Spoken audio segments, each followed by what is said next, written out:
Sherry Thomas, ഒരു പ്രത്യേക തരത്തിലുള്ള സമ്മർദ്ദ തന്ത്രമായിരുന്നോ സഭയുടേത് എന്നുള്ളൊരു ചോദ്യമൊക്കെ വന്നതാണ്. സഭ നിലപാടെടുക്കുക, കത്തോലിക്ക സംഘടനകൾ ആ നിലപാടെടുക്കുക, കത്തോലിക്ക സഭയുടെ മുഖപത്രം ഒരു മുന്നറിയിപ്പ് കൊടുക്കുന്ന, അങ്ങനെ ഒരു MP-മാർക്കൊക്കെ ഈ തരത്തിലുള്ളൊരു മുന്നറിയിപ്പാണോ കൊടുക്കേണ്ടത് എന്നൊക്കെ ചോദിച്ചപ്പോൾ ഞങ്ങൾ നോക്കുകയാണ് ഏത് തരത്തിലാണ് കോൺഗ്രസ് നിലപാടെടുക്കാൻ പോകുന്നതെന്ന്. ഇപ്പോൾ ഇതാ ഇന്ത്യ മുന്നണി ഒറ്റക്കെട്ടായി തീരുമാനിക്കുന്നു, ബില്ലിനെ എതിർത്തുകൊണ്ട് തന്നെ മുന്നോട്ട് പോകും, അതിലൊരു വെള്ളം ചേർക്കുകയില്ല എന്നുള്ളത്. ആദ്യം അതിലേക്കുള്ള പ്രതികരണം.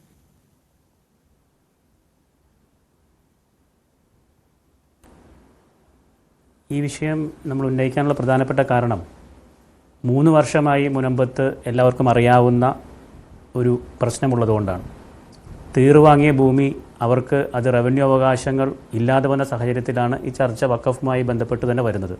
ഇവിടെ ചോദിച്ച ചോദ്യത്തിന് ഈ ബില്ല് ആസ് സച്ച് എതിർക്കുക എന്നത് ഒരുപക്ഷെ ഏതിൻ്റെ അടിസ്ഥാനത്തിലാണെന്ന് വീണ്ടും വിശദീകരിക്കേണ്ടി വരും. ഉദാഹരണത്തിന് ഈ ബില്ലിനെ മുഴുവനായും എതിർക്കുന്നൊരു നിലപാട് KCBCക്കുമില്ല. ബില്ലിലെ ചില കാര്യങ്ങളെല്ലാം ഒരുപക്ഷെ നല്ലത് എന്ന് പറയുന്ന ആ രീതിയിലും പറയുന്നുണ്ട്. ഈ ബില്ലിൻ്റെ മുഴുവനായി നടപ്പിലാക്കണമെന്ന നിലപാടില്ല KCBCക്ക്. അതേസമയം ചില ക്ലോസുകളെ സംബന്ധിച്ച് അത് നടപ്പിലാക്കുന്നത് കൊണ്ട് യഥാർത്ഥത്തിൽ എല്ലാവർക്കും നല്ലൊരു കാര്യമാണ്. ഉദാഹരണത്തിന് ഇതിലെ വഖഫ് പ്രോപ്പർട്ടി സംബന്ധിച്ച കാര്യത്തിൽ വെബ്സൈറ്റിൽ പബ്ലിഷ് ചെയ്യണം എന്നൊരു ക്ലോസ്, അത് വരുന്നത് ഈ സെക്ഷൻ 4ാമത്തെ ക്ലോസിലാണ് വരുന്നത് അമെൻമെൻറ്റ് ബില്ലിൽ. അതിൽ പറയുന്നത് 6 മാസത്തിനുള്ളിൽ ഈ വഖഫ് പ്രോപ്പർട്ടി ഡെഡിക്കേറ്റഡ് ടു ദ വഖഫ് on the portal and database within a period of 6 months from such commencement. അത് വരുന്നത് കൊണ്ട് എല്ലാവർക്കും ഗുണകരമല്ലേ? അത് കാര്യങ്ങൾ ട്രാൻസ്പെറൻ്റ് ആക്കുന്ന ഒരു വിഷയമല്ലേ? അപ്പോൾ ബില്ലിനെ മുഴുവനായും വേർതിരിച്ച് കാണാതെ മുഴുവനായും അതിനെ എതിർക്കും എന്ന് പറയുന്നതിനോട് അതുകൊണ്ടാണ് ഞങ്ങളും യോജിക്കാത്തത്. മാത്രമല്ല ഇതിൻ്റെ 10ാമത്തെ ക്ലോസ് ഇപ്പോൾ പലരും ചോദിക്കുന്നുണ്ട്, ഇത് നടപ്പിലായി കഴിഞ്ഞാൽ ഈ ബില്ല് പാസ്സായാൽ മുനമ്പം വിഷയം പരിഹരിക്കപ്പെടുമോ എന്ന് ചോദിക്കുന്നുണ്ട്. അതിനും വളരെ കൃത്യമായ മറുപടി, ഈ ബില്ലിനെ മുഴുവനായും എതിർക്കുകയോ അല്ലെങ്കിൽ മുഴുവനായും അനുകൂലിക്കുകയോ അല്ല. ഈ ബില്ലിൽ ഏതാണ്ട് ഒരു 5 ക്ലോസുകളാണ് നടപ്പിലാക്കണമെന്ന് കത്തോലിക്ക സഭ ആവശ്യപ്പെടുന്നത്. അതിൽ പ്രധാനപ്പെട്ട ഒന്ന് അതിൻ്റെ ക്ലോസ് നമ്പർ 10 ആണ്. ക്ലോസ് നമ്പർ 10-ൽ JPCയുടെ തന്നെ അവസാനം ഉള്ള റെക്കമെൻഡേഷൻ പ്രകാരം അതിൻ്റെ ഞാൻ ആ ഭാഗം ഒന്ന് വായിക്കാം. Provided further that nothing in this act shall, notwithstanding any judgment, decree or order of any court, apply to a trust, whatever name called, established before or after the commencement of this act or statutorily regulated so and so. ആ ഒരു കാര്യം വരുമ്പോൾ ഇവിടെ ഈ college എന്ന് പറയുന്നത് വസ്തു എഴുതി കൊടുത്ത കോളേജ് ഒരു ട്രസ്റ്റാണ്. ആ ട്രസ്റ്റുമായി ബന്ധപ്പെട്ട ഒരു പ്രൊവൈസോ ഇവിടെ കയറി വരുമ്പോൾ ഒരുപക്ഷെ അതുമാത്രം മതി മുനമ്പം സംബന്ധിച്ച വിഷയത്തിന് ഒരു പരിഹാരമുണ്ടാകാൻ. എല്ലാവർക്കും അറിയാമല്ലോ, മുനമ്പം സംബന്ധിച്ച് ഗവൺമെൻറ് ഒരു കമ്മീഷനെ വെച്ചപ്പോൾ എന്തുകൊണ്ടാണ് കോടതി അതിൽ ഇടപെടേണ്ടി വന്നത്? നിലവിലുള്ള വഖഫ് നിയമപ്രകാരം അത്തരത്തിൽ ഒരു കമ്മീഷനെ വയ്ക്കാൻ സാധിക്കില്ല എന്നാണ് സിംഗിൾ ബെഞ്ചിൻ്റെ ജഡ്ജ്മെൻറ്റ്. ഒരുപക്ഷെ അത് മാറിയേക്കാം ഡിവിഷൻ ബെഞ്ചിൽ വരുമ്പോൾ. പക്ഷേ നിലവിൽ വഖഫ് നിയമത്തിൽ അത്തരം റെഗുലേഷൻസ് ഉള്ളതുകൊണ്ട് അത് എങ്ങനെ മറികടക്കാം എന്നതിന് ഓരോ വ്യവസ്ഥകളിലും വ്യത്യസ്തമായ ചർച്ചകളുണ്ടാകണം. അതിന് പകരം മുനമ്പം മറ്റൊരു വിഷയമാണ്, അതിന് അതിൻ്റെതായ ഒരു പ്രോസസ്സിംഗ് ഉണ്ട് എന്ന് പറയുന്ന വാദങ്ങൾ നിങ്ങൾ മുഖവിലേക്ക് എടുക്കുന്നില്ല എന്നത് മനസ്സിലാക്കാം. അപ്പോഴും ഈ ദീപിക കത്തോലിക്ക സഭയുടെ മുഖപത്രം പറയുന്നത് ഈ പറഞ്ഞ വാദമല്ല, ഒറ്റ വരിയാണ്. മുസ്ലിം സമുദായത്തിൽ ഒരാൾക്കും ഈ ബില്ല് വഖഫ് നിയമ ഭേദഗതി ബിൽ നീതി നിഷേധിക്കുന്നില്ല എന്ന് ദീപിക പറയുന്നുണ്ട്. ഈ അമുസ്ലിങ്ങളെ ബോർഡിൽ വരുന്നതടക്കമുള്ള കാര്യങ്ങളൊന്നും അവിടെ പരാമർശിക്കപ്പെടുന്നില്ല. ഇങ്ങനെ സഭകൾ നിലപാടെടുക്കുമ്പോൾ BJP നേതാക്കന്മാർ സഭാധ്യക്ഷന്മാരെ പോയി കാണുന്നു, ഈ നന്ദി പറയുന്നു. അതിനുശേഷം LDFും UDFും മതേതരത്വത്തെ നശിപ്പിക്കുകയാണ് എന്ന് BJP നേതാക്കൾ സഭാ നേതാക്കന്മാർ പറയുന്നൊരു സാഹചര്യത്തിലേക്ക് കടക്കുന്നു. ഇതിലൊരു രാഷ്ട്രീയ നീക്കം നടക്കുന്നുണ്ട് കേരളത്തിന്റെ ഒരു സാഹചര്യത്തിൽ എന്ന് തോന്നുന്നേയില്ലേ കത്തോലിക്ക സംഘടനകൾക്ക്? ഇല്ല, KCBCയുടെ സ്റ്റേറ്റ്മെൻറ്റ് വളരെ കൃത്യമാണ്. KCBCയുടെ സ്റ്റേറ്റ്മെൻറ്റ് ഈ വഖഫ് ബില്ലിനെ പൂർണ്ണമായും പിന്താങ്ങുന്നു എന്നല്ല. KCBCയുടെ സ്റ്റേറ്റ്മെൻറ്റ് അത് ക്ലിയർലി ഫോക്കസ് ടു മുനമ്പം ഒരു വലിയ വിഷയമായി വന്നതുകൊണ്ടാണ് KCBC ഈ വിഷയത്തിൽ അല്ലെങ്കിൽ കത്തോലിക്ക സഭ ഈ വിഷയത്തിൽ ഇത്രമാത്രം ചർച്ചയിൽ വരുന്നത്.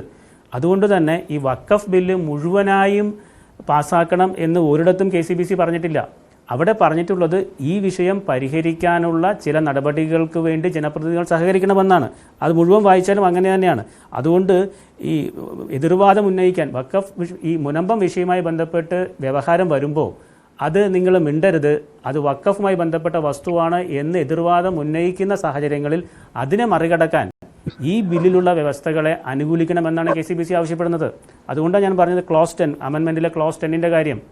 അതുപോലെ എത്രയോ ഇപ്പോൾ അതിൻ്റെ വഖഫ് കൗൺസിലിൽ അമുസ്ലിങ്ങളെ കൊണ്ടുവരണം. അത് ഒരിക്കലും KCBC അംഗീകരിക്കുന്നില്ല. KCBC അങ്ങനെ അംഗീകരിക്കുന്നുവെന്ന് ആരെങ്കിലും പറഞ്ഞാൽ തന്നെ അങ്ങനെ പറയുന്നവരാണ് രാഷ്ട്രീയ മുതലെടുപ്പ് നടത്തുന്നത്. KCBC പറഞ്ഞത് എന്താണ്? അവരുടെ ജനങ്ങൾക്ക് അവരുടെ തീർഭൂമിയിൽ അവകാശങ്ങൾ സ്ഥാപിക്കാനുള്ള സാഹചര്യം ഉണ്ടാകണം. ആ സാഹചര്യം ഉണ്ടാകണം എന്ന് പറയുന്നതിന് എന്താണ് തെറ്റ് കാണാൻ പറ്റുക? ആ സാഹചര്യം ഉണ്ടാകുന്നതിന് എന്താണോ എതിര് നിൽക്കുന്നത്, ആ എതിര് നിൽക്കുന്നത് ഇപ്പോൾ അമെൻമെൻറ്റ് ബില്ലിൽ എത്രയോ ക്ലോസുകളുണ്ട്. ആ മുഴുവൻ ക്ലോസുകളെയും അപ്പാടെ ഒരു മറുപടി പറയാതെ അതിൽ ഓരോന്നിനെയും വസ്തുനിഷ്ഠമായി വിലയിരുത്തി ഇതിലേതെങ്കിലും ഒരു ക്ലോസ് നടപ്പിലായാൽ മുനമ്പം പോലുള്ള സാഹചര്യങ്ങൾ ഇന്ത്യയിൽ ഇനി ഉണ്ടാവില്ല എന്ന് ചർച്ചയുണ്ടായിട്ടുണ്ടോ? അങ്ങനെ ഉണ്ടായിട്ടില്ലല്ലോ. ഞാൻ ഇതുമായി ബന്ധപ്പെടുത്തി മുസ്ലിം ലീഗ് ഉൾപ്പെടെയുള്ള ആളുകളുമായി സംസാരിച്ചിട്ടുണ്ട്, ഒഫീഷ്യലായിട്ട് തന്നെ സംസാരിച്ചിട്ടുണ്ട്. അവർ പോലും പറഞ്ഞത് ഇത് അനിസ്ലാമികമാണെന്നാണ്. ഫാറൂഖ് കോളേജ് പറയുന്നു ഇത് വഖഫ് ഭൂമിയല്ല എന്ന്. തീറ് കൊടുത്ത് വാങ്ങിയതാണെന്ന് അവർ തന്നെ പറയുന്നു.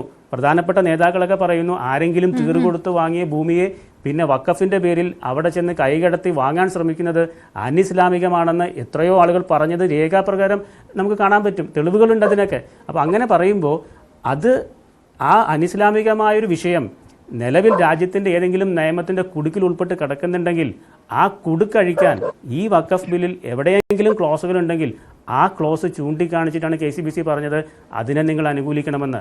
അതല്ലാതെ മുഴുവൻ വഖഫ് ബില്ലിനെ അനുകൂലിക്കാനല്ല, വഖഫ് ബില്ലിനെ മുഴുവൻ എതിർക്കാനല്ല. ഞാൻ നേരത്തെ പറഞ്ഞല്ലോ, വെബ്സൈറ്റിൽ വഖഫിൻ്റെ പ്രോപ്പർട്ടി പ്രസിദ്ധീകരിക്കുന്നത് അത് ട്രാൻസ്പെറൻ്റ് ആകാൻ നല്ലതല്ലേ? അതിനെന്തിനാ എതിർക്കുന്നത്?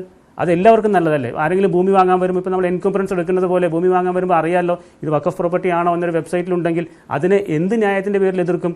മാത്രമല്ല നേരെ തിരിച്ചു പറയുമ്പോൾ കൗൺസിലിൽ അമുസ്ലിങ്ങൾ ഉണ്ടാകണമെന്ന് എന്തിനാണ് KCBC പറയുന്നത്? KCBC അങ്ങനെ പറയില്ല.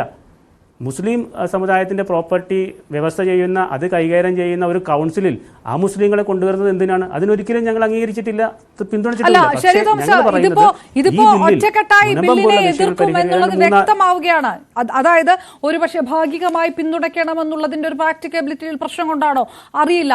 പക്ഷേ ഇതാ ബില്ലിനെ പരിപൂർണമായിട്ട് എതിർക്കാനുള്ള ഒരു നീക്കത്തിലേക്ക് ഇന്ത്യ മുന്നണി കടക്കുകയാണല്ലോ. അപ്പോൾ എന്ത് നിലപാടുകളിലേക്കാണ് സഭ കടക്കുക? ലീഗൊക്കെ ഇതിനകത്ത് പ്രതികരിക്കാതിരിക്കുകയാണ്. കുറച്ചും കൂടി ഒരു സമവായത്തിന്റെ പാതയിലേക്ക് പോകുമോ? ഞാൻ മനസ്സിലാക്കിയത് ഓരോ ക്ലോസിനും ചർച്ചകളും വേണമെങ്കിൽ അനുകൂലിക്കാനും എതിർകൂലിക്കാനും ഒരു സാഹചര്യം വേണമെങ്കിൽ ഉണ്ടാക്കാം. പക്ഷെ അത്തരത്തിലൊരു ചർച്ച വന്നിട്ടില്ല. ആ ചർച്ചകൾ അതിനുള്ള വേദി ഉണ്ടാക്കുക എന്നത് ഒരുപക്ഷെ KCBCയുടെ ഇത്തരം നിലപാടിലൂടെ ഇനിയും സാധിക്കുമെന്ന് എനിക്കറിയില്ല, സമയമില്ലാത്തതുകൊണ്ട്. പക്ഷേ അത് ഉണ്ടാകണം എന്നാണ് KCBC ആഗ്രഹിച്ചത്.